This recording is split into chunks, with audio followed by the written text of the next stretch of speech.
Hello, and this week on The Wine School we're looking at northeast Italy. Northern Italy in general backs onto the Alps, so what we're looking at here is very sort of cool climate, almost alpine styles of the wines. And we're starting off in Friuli, Venezia, Giulia, which is in the foothills, and part of this area also has a lot of lakes. It's a feature of northeast Italy, and the lake effect, as it's known, moderates the temperature. In the winter into spring it prevents frosts, and in the summer this large body of water helps dissipate the excess heat as well. This is definitely a continental climate, but it's a moderate continental climate. Friuli is really where some of Italy's best light wines come from, particularly whites, very aromatic whites. Local grapes here are Pinot Grigio, which tends to be slightly more aromatic, slightly off-dry sometimes, more with a nod towards Alsace.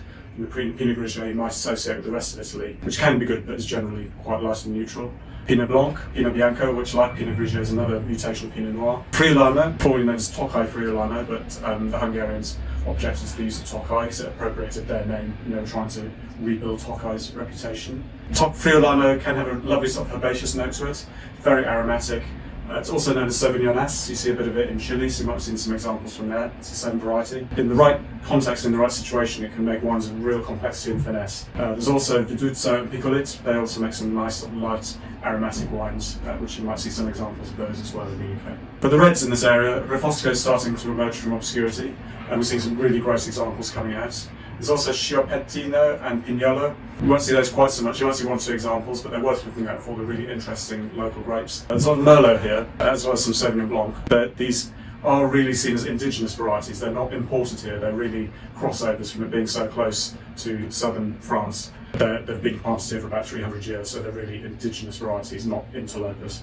Most of the wines from here are well sought after throughout Italy and beyond. Most of them stay within Italy because they're so popular and production is really quite low. It's much more of a quality region rather than a quantity region here. There's another variety that is really interesting, which is Picolit, and there are DOCG for Friuli Colli Orientali Picolit. It's a great variety that's very problematic, hard to pollinate, it's subject to just about every vine disease going. But back in the day it was considered fit for kings and emperors, so hopefully some careful management and selection can bring it back from the brink. If they can find the right clones, they're a little better suited, a little more reliable. It's something that we might see more of in the future. The first one we've got today is a Friulano from Tomisella. There's a lovely sort of honeyed note to it. It's got a little bit of time in its leaves, it's got that little bit of creamy complexity. Again, that lovely honeyed fruity note, a little bit of acacia blossom. Lovely light wine, lots of acidity, but very fresh, very fruity, not at all. I described it as being an alpine wine, but it's very much a sort of warm summer meadow of a wine. Really lovely. Great with poultry or feathered game.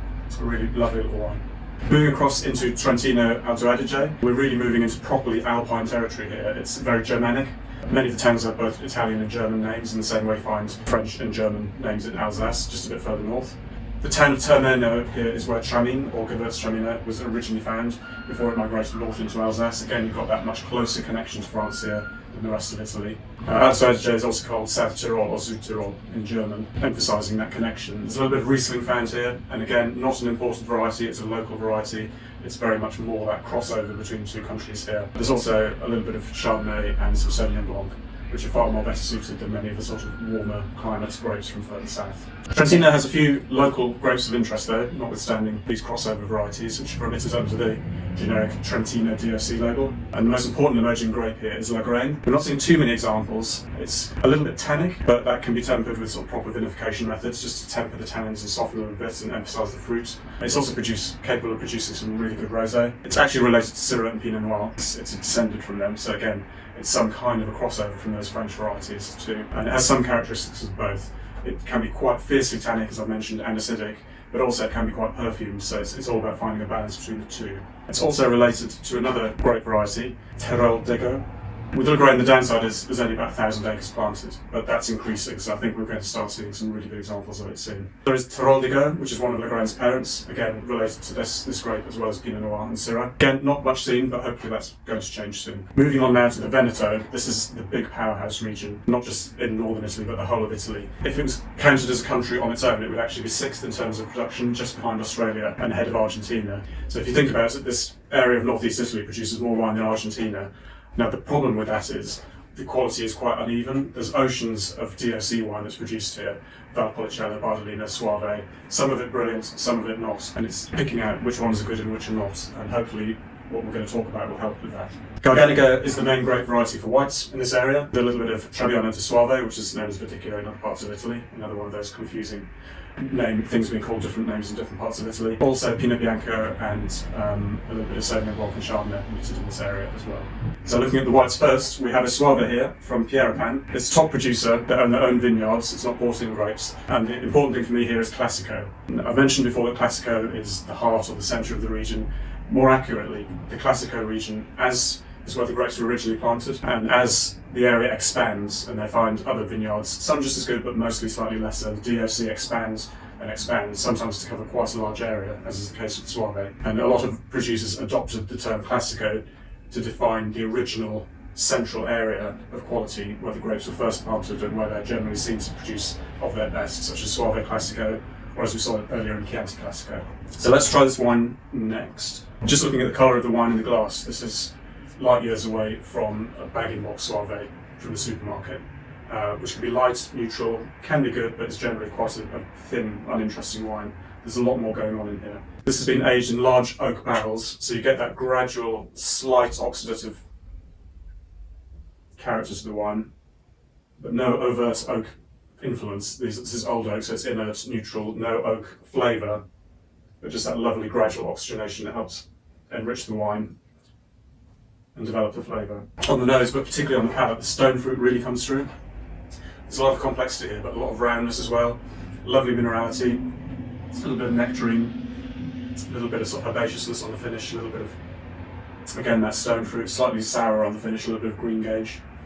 And the texture, which is something that's hard to define in wine, but if you think of the fuzz on a peach, that slightly grainy texture on the tongue. It's not tannins, but it's just that little bit of texture from the quality of the wine. The finish on the palate is quite soft. There's acidity there, but it's balanced by the fruitiness and the length of the wine. You don't really notice the acidity because the flavour of the wine persists in the mouth.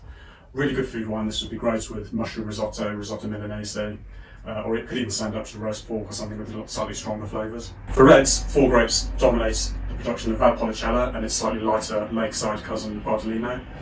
Corvina is unquestionably the great grape of the Veneto. It can produce some fantastic wines. It's generally seen in the blend. It's slightly better blended because it does tend to lack a little bit of acidity, and other grapes can make up for that, and colour and tannins and other elements, which is why I think it's always better in a blend. There's Corvinone, Rondinella and Molinara, the other 3 grapes.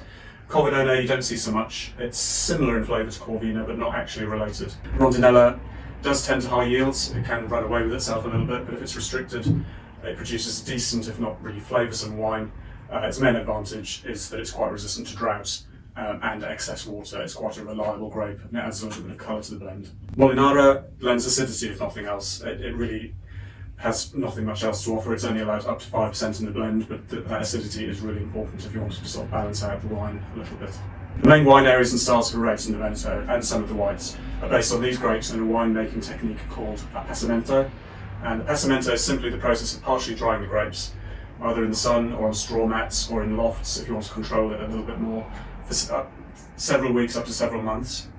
The main thing this does is remove the water, but nothing else. So everything is left behind, the tannins, the acidity, everything within the grape and on the grape skins that gives the resulting wine its character are concentrated. You do lose quite a bit of your resulting liquid, naturally enough. If you lose quite a bit of the water, you lose quite a bit of the potential money you get to the other end from your finished wines, so these tend to be more expensive wines, naturally enough. Grapes are very slowly fermented. This is actually a Roman technique for concentrating wines, rediscovered and refined in the Veneto, and its ultimate expression is in Amarone della Valpolicella and Recioto della Valpolicella, which are 2 similar but slightly differing styles. The Recioto della Valpolicella is made by partially drying the grapes, fermenting slowly, but then they cool almost down when it's about 12-13% alcohol, while there's still some sugar remaining in there. So unlike, for example, a port or any other fortified red, where they add grape spirits in to stop the fermentation, here they cool it down, filter the wine to get the yeast and any nutrients that might reactivate the fermentation, and the wine is naturally sweet. With Amarone, in the early 20th century, legend has it, which means it probably isn't true, that it was as a result of an accident in the winery, allowing the fermentation to go fully out to dryness, and fermenting the wine to about 15-16% alcohol. So you get a fully dry wine, but with a lot of the flavours and characteristics of a sweet wine. Lots of these figgy, gamey, very deep colour and flavour of fruit in the wine, which is what Amarone is all about. Given the size of the Veneto, it's unsurprising there's a lot of DOCs and DOCGs, notwithstanding variation in quality within that. Focusing on the main ones, for whites, Soave DOC and Soave Superiore DOCG, made predominantly from Garganega, Trebbiano, Verdicchio, Chardonnay and the rest. Bardolino DOC and Bardolino Superiore DOCG, centred around Lake Garda in the west. Superiore is a term that varies slightly from region to region, but a basic rule of thumb is it implies half a degree to a degree more of alcohol as a minimum in the wine, and this is largely related to ripeness and therefore presumably to quality. It doesn't always follow, but it largely does hold true. Below them, Lugano DOC, which is actually shared with neighbouring Lombardia. It crosses the border, as some of these do, as well as Bianco di Costoso and Gambellara. Valpolicella, to the east of all of these, around the city of Verona, is subdivided, as I've already outlined, into Valpolicella, Valpolicella Ripasso DOCs, Amarone della Valpolicella DOCG, and Recioto della Valpolicella DOCG. Those are the 4 levels of wine in this area. Valpolicella is vinified normally, no air drying of the grapes. The grapes are just pressed as normal, macerated, vinified into a lovely light wine. Amarone is the other end of the scale, as I've already described, a big bruiser of a wine. Ripasso sits somewhere happily for me in between these two styles. Valpolicella can be too light for some people, not me. I really like its freshness, its juiciness, its real drinkability, really adaptable to lots of different things. It's a perfect wine if you're at a restaurant. You have lots of people having lots of different things because it can cover a lot of different bases. Amarone can be great, but it's also quite tiring to drink. It can be exhaustingly alcoholic. It really only works with rich food and very little else. It's not a wine for drinking on its own. With Ripasso, the finished Valpolicella wine is passed through, repassed, the leftover dried pressed grapes of Amarone, the pomace. Now these still have a lot of flavour and nutrients and goodness in them, and importantly sugar. This sugar initiates a second fermentation, which results in a little more alcohol and a lot more flavour. Valpolicella is normally 12 to 13%, Valpolicella Ripasso 13 to 14 maybe maximum, 14.5. Amarone is usually 15, 16, 17. So for me, the Valpolicella Ripasso sits quite happily in the middle of the two. It's got that lovely lightness of touch, but also quite a lovely richness of flavour. Amarone, as I mentioned before, can be eye-wateringly expensive. Ripassos are rarely quite in the same league. They're usually about half to a third of the price, but you get a real element of that richness from it as well. We'll try the Ripasso next. This is from a really well-regarded producer, Tomassi. Bang on 13.5%, which is really where you want this wine to be. The first thing that leaps out is that lovely sort of richness of fruit, really intense damson fruit. A little bit of figginess, but no jamminess there. It's not over-extracted. You've got that lovely lightness as well, a little bit of blueberry in the background. A little bit of tannins, but lovely and soft and juicy. Lots of fruit in there. Again, not over-extracted. There are lots of blueberries in there, damsons, all those sort of darker fruits as well, but that lovely acidity holding it all together. This is a really great food wine. If Valpolicella covers most bases, I think this would cover all of them, even including red meat. Veal saltimbocca, roast pork, aubergine parmigiana. It's a really versatile wine and a really great example of what real quality there is in this region. As we head further towards the Alpine foothills, the DOC of Brigance is a mix of local grapes, Friulano, Pinot Grigio, Pinot Nero or Pinot Noir, more indigenous again than an import here, as well as some Cabernet Merlot, which is slightly more recent arrivals. And moving through this region, we head towards Conegliano. And we really can't leave the Veneto without talking about Prosecco. I usually try and avoid talking about fortified wines or sparkling wines because I think these are more usefully looked at in isolation.